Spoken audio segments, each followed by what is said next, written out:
नमस्कार दोस्तों, स्वागत है आपके अपने चैनल इंजीनियर साहब पे। तो आज हम बात करेंगे बिल्डिंग सर्विसेज के बारे में। क्या होती है बिल्डिंग सर्विसेज? दोस्तों, बिल्डिंग सर्विसेज आप इस तरह समझ सकते हैं, जैसे एक ह्यूमन बॉडी को चलाने के लिए अलग अलग इंटरनल ऑर्गन्स काम करते हैं, उसी तरह से एक बिल्डिंग को ठीक प्रकार से रन करने के लिए बिल्डिंग सर्विसेज काम करती हैं। तो आइए समझते हैं वन बाय वन सभी सर्विसेज के बारे में। तो बिल्डिंग सर्विसेज क्या होती हैं? Plumbing, sanitation, rain water disposal, electrification, DTH connection, broadband या लैंडलाइन, एयर कंडीशनिंग, पीएनजी यानी पाइप्ड नेचुरल गैस। तो शुरुआत करते हैं प्लम्बिंग से। घर में पानी का सोर्स या तो बोरवेल होता है या पब्लिक वाटर कनेक्शन, जहाँ से पानी आता है अंडरग्राउंड टैंक में, अंडरग्राउंड टैंक से ओवरहेड टैंक में, और ओवरहेड टैंक से टॉयलेट, किचन, वॉश एरियाज़ और भी कोई जगह जहाँ पे पानी की रिक्वायरमेंट हो, वहाँ पे पानी की सप्लाई CPVC या UPVC पाइप्स द्वारा की जाती है। तो ये जो वाटर डिस्ट्रीब्यूशन का पाइपिंग नेटवर्क होता है, इसे हम कहते हैं प्लम्बिंग।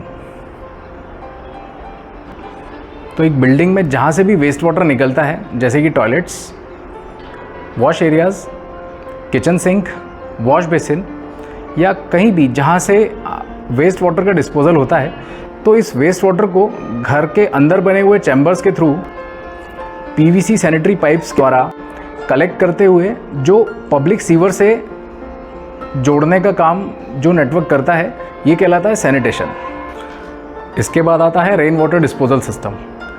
इस सिस्टम में छत के सभी आउटलेट्स से PVC डाउनटेक पाइप्स द्वारा ये बरसात का जितना भी पानी है, इसको बिल्डिंग की पेरीफेरी से कलेक्ट करते हुए या तो कैच बेसिन में या फिर बोरवेल के अलोंग एक रिचार्ज पिट बनाया जाता है, उसमें ये सारा बरसात का पानी इकट्ठा करके उतार दिया जाता है।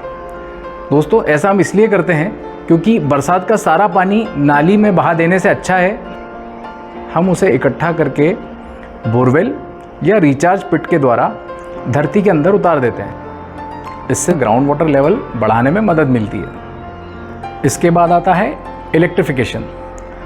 इलेक्ट्रिफिकेशन यानी घर की बिजली की व्यवस्था।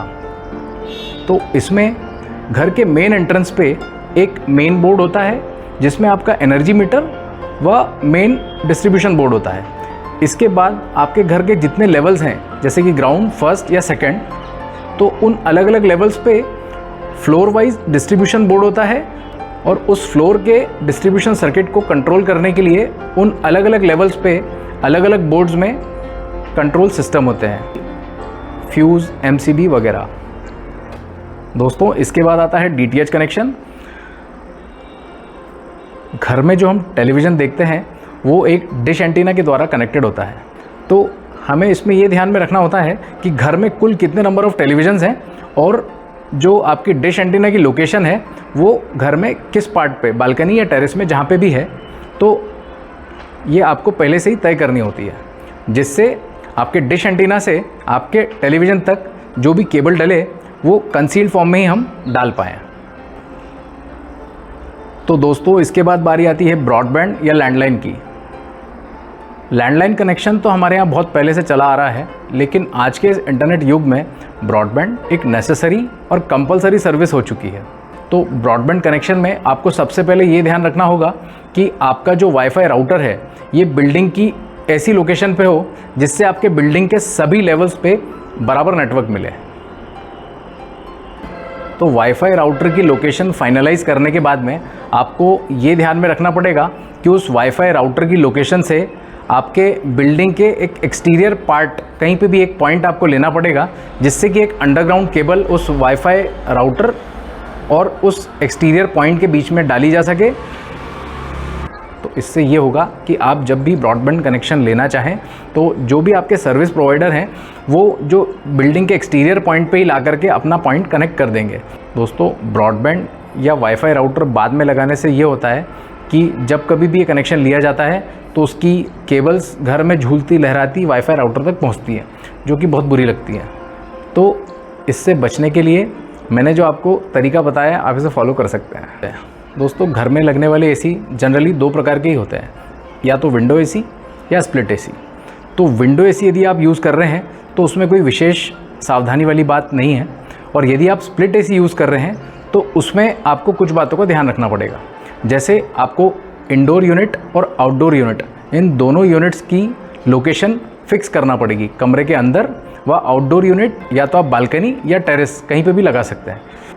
इसके साथ ही जो स्प्लिट यूनिट आप घर के अंदर लगाने वाले हैं उसमें आपको ये ध्यान रखना होगा, स्प्लिट यूनिट से एक ड्रेन पाइप किसी भी नज़दीकी ड्रेन आउटलेट से या ट्रैप से कनेक्ट करना पड़ेगा, जिससे एसी से जो पानी डिस्चार्ज होता है उस पानी को आउटलेट तक छोड़ा जा सके।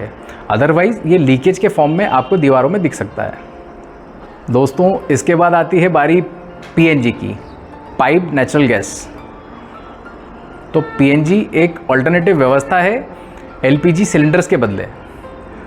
तो इसे अलग अलग शहरों में अलग अलग सर्विस प्रोवाइडर्स इस सर्विस को प्रोवाइड कर रहे हैं। दोस्तों, पीएनजी में एक बात का ध्यान रखना होता है कि ये जितनी भी लाइंस पीएनजी की डलती हैं, चाहे वो किचन में हो या आपके बाथरूम के गैस गीज़र में, तो ये जो लाइंस हैं ये सारी ओपन फॉर्म में ही डलती हैं। जब आप पीएनजी लाइन के लिए प्लानिंग कर रहे हैं तो आपको ये ध्यान रखना होगा कि इस सर्विस को क्योंकि ओपन फॉर्म में ही ले जाया जा सकता है, तो आप पहले से ही एक निर्धारित जगह छोड़ सकते हैं। तो दोस्तों, उम्मीद करता हूँ आपको हमारे व्लॉग्स अच्छे लग रहे होंगे, और यदि आपको हमारे व्लॉग्स पसंद आ रहे हैं तो हमारे चैनल को प्लीज़ लाइक, शेयर और सब्सक्राइब करना ना भूलें। और यदि आपको हमसे कोई क्वेरी है, आप कोई प्रश्न पूछना चाहते हैं, तो आप हमें ईमेल के द्वारा या एक व्हाट्सएप नंबर दिया गया है उसके द्वारा या फिर कमेंट बॉक्स से, ये कहीं से भी आप हमसे संपर्क कर सकते हैं। तो मिलते हैं अगले वीडियो में एक नई और बहुत ही उपयोगी जानकारी के साथ। नमस्कार।